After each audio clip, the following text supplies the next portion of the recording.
Supreme court से फटकार के बाद एसबीआई 3 हफ्ते में चुनावी बॉन्ड की जानकारी देने को तैयार। पहले 30 जून तक का मांगा था वक्त। कोर्ट ने मामले को बताया बेहद गंभीर। बीजेपी और कांग्रेस की केंद्रीय चुनाव समिति की बैठक आज। लोकसभा चुनाव के उम्मीदवारों पर दोनों पार्टियां करेंगी मंथन। दूसरी लिस्ट के नामों पर दोनों दल करेंगे चर्चा। बंगाल की सभी 42 सीटों के लिए टीएमसी उम्मीदवारों के ऐलान से इंडी गठबंधन को बड़ा झटका। कांग्रेस ने ममता पर उठाए सवाल। बीजेपी ने भी उठाया बाहरी उम्मीदवारों का मुद्दा।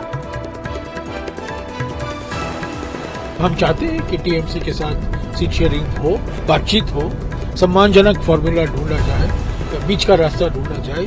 एक तरफा कोई घोषणा नहीं होना चाहिए। बंगाली मुसलमान में क्या वोट जीतने की, लड़ने की ताकत नहीं है क्या? आप गुजराती मुसलमान को ला रहे हैं यहाँ पे? 13 या 14 मार्च को हो सकता है बिहार में मंत्रिमंडल का विस्तार। दिल्ली में आज बीजेपी कोर कमेटी की बैठक में दोनों डिप्टी सीएम होंगे शामिल। आज विदेश दौरे से लौट रहे हैं मुख्यमंत्री नीतीश कुमार।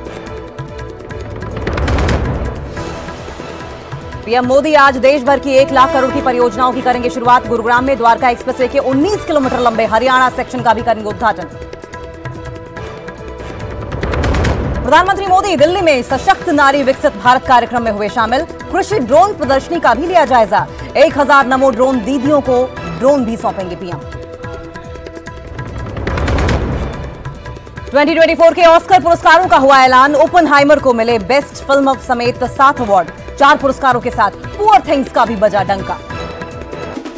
महाकोश, कच्ची घानी सरसों तेल और रिफाइंड सोयाबीन ऑयल चुनो सही।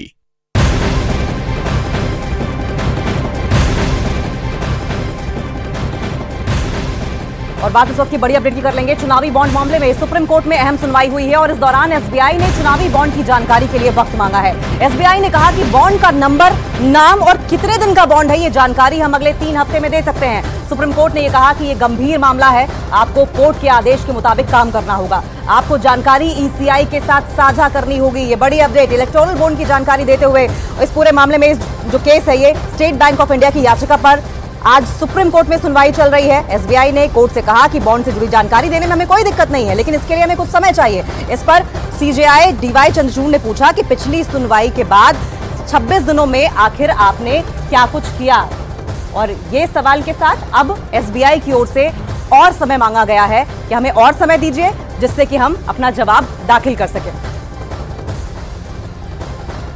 तो चुनावी बॉन्ड मामले में सुप्रीम कोर्ट में अहम सुनवाई हुई और इस दौरान एसबीआई ने चुनावी बॉन्ड की जानकारी के लिए वक्त मांगा है। एसबीआई ने कहा कि बॉन्ड का नाम, नंबर और कितने समय का ये बॉन्ड है जानकारी हम अगले 3 हफ्ते में दे सकते हैं। सुप्रीम कोर्ट ने कहा कि ये गंभीर मामला है। सुप्रीम कोर्ट की ओर से एसबीआई को फटकार भी लगाई गई है। सीधा हम रुक कर लेंगे, हमारे सीनियर एडिटर विक्रांत यादव हमारे साथ जुड़ गए हैं। विक्रांत, क्या कुछ कोर्ट की ओर से कहा गया है एसबीआई को इस पूरे मामले में?